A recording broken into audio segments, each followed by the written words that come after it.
And this means freedom, self-awareness, expression. And this to me means you can be more than one thing. I'm Jasmine Bowdry, and you're listening to And This Podcast.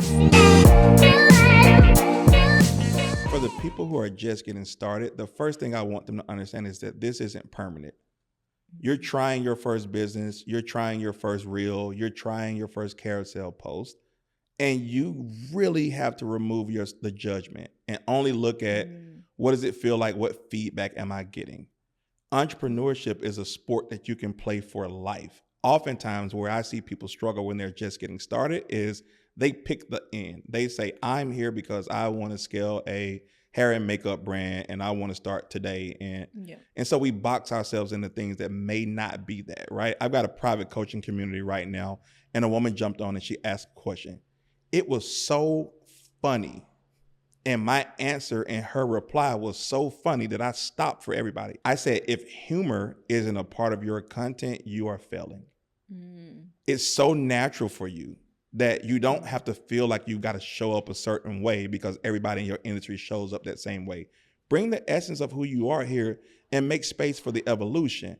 You may come here because you're passionate about sneakers, but your stories that you tell about them is even funnier. So make space that you may become a person that just brings additional humor, and you don't have to be serious about how leather is formed. You know what I mean? Yeah. So when you're just getting started, I need you to practice. I need you to forgive yourself for the mishaps and the mistakes that you make, and just make room for the evolution. If you are a person that's got a point of view, that's already went and become accomplished in a given area, and you know you can impact and improve people's lives, and you're sitting on the sideline complaining about how hard it is, I don't have any sympathy. Ooh, I need you to take up space. What would people's lives look like if you don't answer the call of your purpose?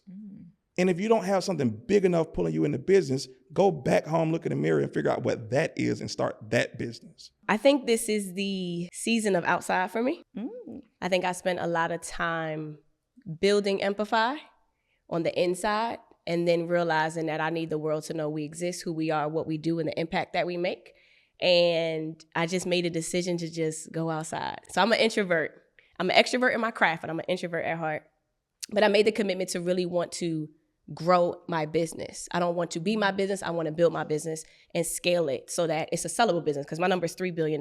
Like, you got $3 billion, you can come buy Amplify, but I want to build a business that is worth $3 billion, and not a business just because it's ran by Ashley Fox or surrounded by Ashley Fox, but because Ashley Fox created something that is a scalable, sellable business that can impact the world, whether I'm here or not. So I think in life now, it became more purposeful. I became more driven. I became more clear. And all the pieces just started to align. So every day I'm learning. I would be lying if I didn't tell you that it hurts as you grow, especially being on the Inc. 5000 list as one of the fastest growing companies. So we came in the top 15% at 652. And people don't talk about what comes with growing fast, because you have to evolve and become a completely different person. So there's a lot of unlearning, relearning, and creating the version of Ashley that can build that Amplify that is going to change the world. In that relationship, what is the feeling I will have when I come in contact with you? That's all it is. Now, there's more to it, but at the same time, that's all it is. What feeling do you want people to have when they come in contact with you? I want them to feel like they can let their guards down. My goal is to add value, even if I don't get nothing in return. Have you ever felt like you've put your own ambitions, dreams, wants, etc., on the back burner for the sake of those that you work with? There has been that occasionally. I never forget Willie Moore. Again, that's my guy. We were at the Next Level speaking event, and he was like, "Bruh, what up?" He said, "God told me you got to come from back behind the scenes." Willie Moore, I'm telling him what you said, man. I'm telling him what you said. And I was like, "Oh no, God ain't tell me that." But the reason why I told him that, even at the same time, is because I'm more agile behind the scenes. When I'm in front, I'm great at being the number one, but I'm the best number two on earth. And the main reason, because I could be a number two over here. I could be, like I said, Jose as a whole, I might not be able at this time period reach 100 million people.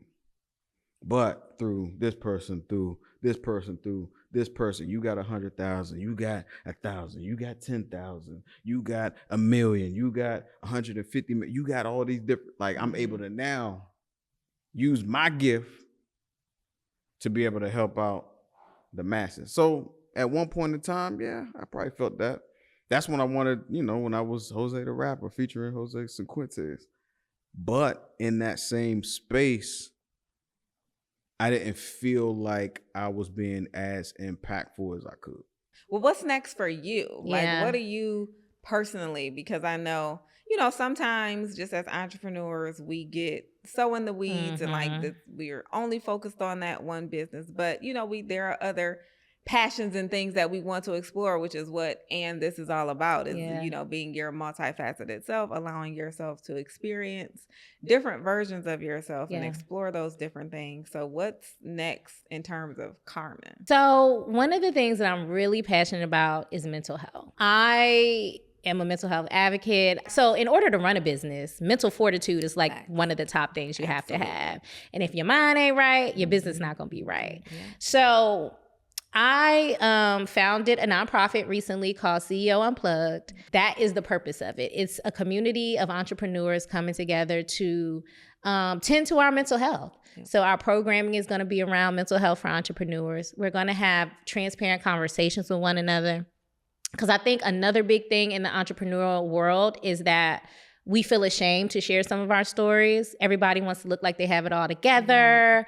Nobody wants to look like they're stressed the hell out. Yeah. But every entrepreneur I know is stressed the hell out. Yeah. You know what I mean? Yeah. And they're contemplating going back to their 9-to-5s. Mm-hmm. They're struggling with mental health. Yeah. They're struggling with addiction. Entrepreneurs struggle with alcoholism, drug use and depression more than any other group. Is there a specific lesson you've learned to embrace this past year that has shifted your perspective?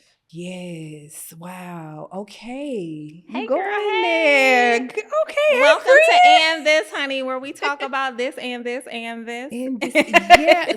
So, one of the things that I've really been sitting in this year is being okay with a lost love, and really processing what that is. I'm getting emotional now, but like processing how to do that. And it's still something that I'm still working on, because when you, and when I say lost love, it doesn't mean like, it can be depending on who it's for and like where you are in your relationships, but it's relationships overall, right? Yep. So it's not just friends. Like an intimate, romantic friends. Relationship. Yep. It can be a friendship. Business. It damn sure can be business, and you don't think about it as that because us as entrepreneurs, right? A lot of us, we take, especially women, we take our businesses as our babies, right? Like we take care of this thing, and also our clients as well, right? They become family and friends and all of these things. But sometimes the roads have to come to an end. Yeah. And sometimes for you to have to initiate that end, you can look at it like it's a lost love. And so to be able to process and let that go and let it go with love is something I've really been working hard on, to not be angry. First and foremost, don't place speaking in a category of a title, right? Every person, no matter who you are, for the rest of your life, the things that if you have an idea in your head or desire in your heart, no one can receive it or give it to you if you don't get better with words. So we are all speakers. The only thing is, what is the audience we're speaking to? So if you can't take the image in your head or the emotions of your heart and express it through your mouth, you will live your life frustrated. Everything in your life gets better if you get better with words. Whether you're a business owner that needs to explain to a staff how to accomplish a vision you have, your business get better if you get better with words. The second thing I would say to a person, if they're trying to get better with words, clear communication comes from a clear mind. Because you don't speak with your mouth, you speak with your mind. Yeah. So what you're hearing from my mouth is the clarity of my thoughts.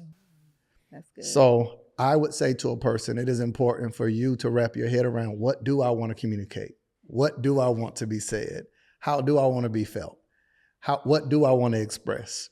Most of the time we struggle to say what we want to say because while we're thinking, we're also projecting what other people might think. The third thing I would say to anyone who wants to improve, and what I think is the most essential skill anybody could have with communication, most people don't have enough intake. Meaning, what is your information management system? What are you intaking and digesting? You don't spend your time arguing with strangers about strangers in the shade room comments and get better in communication. One of the things I did early on, I used to actually watch other people get interviewed or watch news, watch things and say, what would I say if I were asked that? What makes it flow easily is I'm being honest. That transparency, that honesty, I don't have to study for me being authentic.